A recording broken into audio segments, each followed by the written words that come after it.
let's go there. How do we talk about politics in the workplace? Because it's a real thing. Like tariffs are a big topic right now. It has a real impact. Do we absorb the tariff? Do we pass the tariff along to the customer? How do we have those conversations? Do we write, our leaders and say, please don't do the tariffs? But it's such an emotional topic that we tend to stay away from it, or some leaders are bold and they'll go too far. How do we have those conversations? Great. Let me maybe help frame this conversation with the conversation I had. It was with the general counsel of a major corporation, 10,000 plus employees. And we began the conversation by talking about how divisive our country has become with respect to politics and pretty much conservative, liberal, moderates, and taking the stances that has, and how emotional that people tie into some of those. And we felt like we'd have to go all the way back to the U.S. Civil War that was in the 1800s to find a time that our country was so divided. And that yes, we had the issues in Vietnam, in Korean War, a lot of the rioting that went on late 60s, some assassinations that occurred. I mean, some really difficult issues. Do you feel like we're more charged now, more electrically charged now than even like the civil rights? I do. Okay. And I think that part of that is social media, because you can, when Joel, when you and I grew up, we're listening to Walter Cronkite or Harry K. Smith or John Chancellor, and they may have had different political views than we had, may not have, but they reported on the news. They didn't spin the news. You go today, and whether you're conservative or whether you're liberal, and it's very difficult to find, I'll even use Fox's, the no spin zone, because, you look at, let's say and these are factual, but you look at like media coverage from major media, so ABC, CBS, NBC, MSNBC, those, and you look at something like Hunter Biden's laptop. Well, they jumped on board with the administration. There's nothing to see there. Or the amount of coverage that they would give on this Russian collusion situation, and how much they're this, and they were supporting some of the FBI informants in that situation, and all that's going on. And you would not, if you went to a conservative like Fox or Newsmax, it was a much different level of coverage.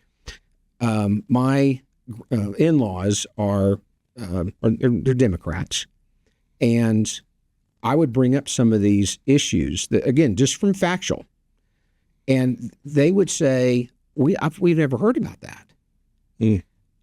And in fact, they probably didn't, because either it was covered very thinly or not at all, where Fox is making it their breaking news.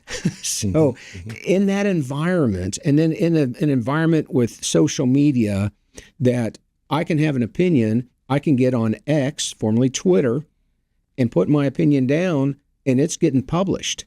Well, I couldn't do that back when we were growing up. I mean, they could care less who Bobby Puitt was or Joel Gunn. Who are we? But now all we have to do is let our information know, and sometimes it'll spin out and be viral, and all of a sudden we're big stars. And so that kind of environment, I think, has fueled this divisiveness that we have, and so we talked about that, but then we also talked about, in this situation where, yes, I think there's no doubt that it's incredibly divisive, but the Lord is in control. He's not up there wringing his hands about this divisiveness that we have in the United States. He's in control. He's on the throne, and he created us for this time and for this place. And so, I think that when we talk about what do we talk about at work and what we can and can't do, I think that the environment is a lot different, but I don't think we need to lose ourselves in that. And I think we can, if we do it professionally and reasonably, and we're not just being a bunch of loudmouths or disrespectful, that I think we can be ourselves. So how do you encourage people to have those conversations? Because I think we've done our society a disservice by taking it off the table, right? We just don't talk about politics. I can't let people know how I vote because they might disagree with me. And so we've actually not learned to have civil conversation around our political disagreements. Is there a right way to do that, in your opinion, either legally or, based on your training or what? So with the basis of saying that the Lord created each one of us, and I said in the last episode that we had that Psalm 139 knitted each of us in our mother's wombs. So with God knitting each one of us, we all have value and we all have dignity that's worthy of respect. So if that's my approach, then hopefully I can disagree with you without being disagreeable. And so thinking of it that way, then I should be able to share my thoughts. Let's say that we are in the automotive industry and we are impacted by a potential tariff. Well, let's not talk about that in the frame of, well, Trump, I mean, he's such an egotist, he's a misogynist. I mean, all these things may be, but kind of take the personality out of it. Let's talk about what that action is, whether it's a executive order or whether it's a law that's going to be passed. What's the impact on that? And if we keep it factual to say, here's the consequences. If this tariff goes through, here's the impact of our business. We're bringing up a subject just like what we would for any other. Like if the business that we were in was windows and we had a hurricane. Well, a hurricane's not Republican or Democrat or conservative or liberal. It just happens. Well, think about these issues more kind of like factually. A tariff is either going to be put in place or it's not. It's either going to have an impact on our business or it's not. And so we shouldn't be afraid of sharing those type of things if we're going to do that in a situation where, again, take the personalities out of it. You can say Trump's a so-and-so and he's this and that. And well, okay, but that's fine. Maybe that's right. Maybe that's not right. But take it to its essence of what's the impact on us. What about, that one I can map for business purposes. But what if you end up at the lunch table with some colleagues and they start talking about abortion versus non-abortion? Or is it our job as leaders to guide that conversation to someplace healthy? And if so, how are we supposed to do that? Yeah. I think that there's this, and probably for 15 years or so, this term or terms, politically correct. We've heard that. And we need to be politically correct. And that's gone to the extreme. That's gone to microaggressions. So that's gone to, some of the, CRT, and that because, Joel, you're a white, male, Christian conservative. Grew up in the South, I had that. Yeah, that's another one. I don't think we could add any more, Joel. I mean, you're hitting all these. And middle-aged. And middle-aged with a beard. Yeah. So if we hit all those, you're an oppressor. And there's nothing you can say about it. Anything you can say, it doesn't matter. It's dismissed. It's canceled because I've labeled you as an oppressor. Well, where is that ever going to work with anybody? And so, I think we need to, I think what I'm suggesting is, I think that you can professionally and reasonably read the table, and, you got to be careful with subjects like abortion, because you don't know, someone, they could have had an abortion. Maybe that they were one of the ones that were raped and felt like that they needed to have that ability to have an abortion because they were raped. They had nothing to do with it. Others may disagree, may say abortion, the Lord created that. It has a particular DNA that's unlike the hundreds of billions of other DNA people, and you just destroyed that. I mean, it can get pretty emotional. Mm-hmm. So my suggestion there was just, unless you know the who you're speaking with and their backgrounds well enough, mm-hmm. I'd stay away from hot button topics like abortion because it is so emotionally tied. Let's say they brought it up. How would you de-escalate it? Or yeah, so I think that you can, where you depersonalize it, and you can say it this way: I'm as you know, I'm a Christian, and so I follow the biblical principles, and I'm not here to say, you make a right, a wrong choice. What I'm here to say is that from a biblical perspective, life is extremely important.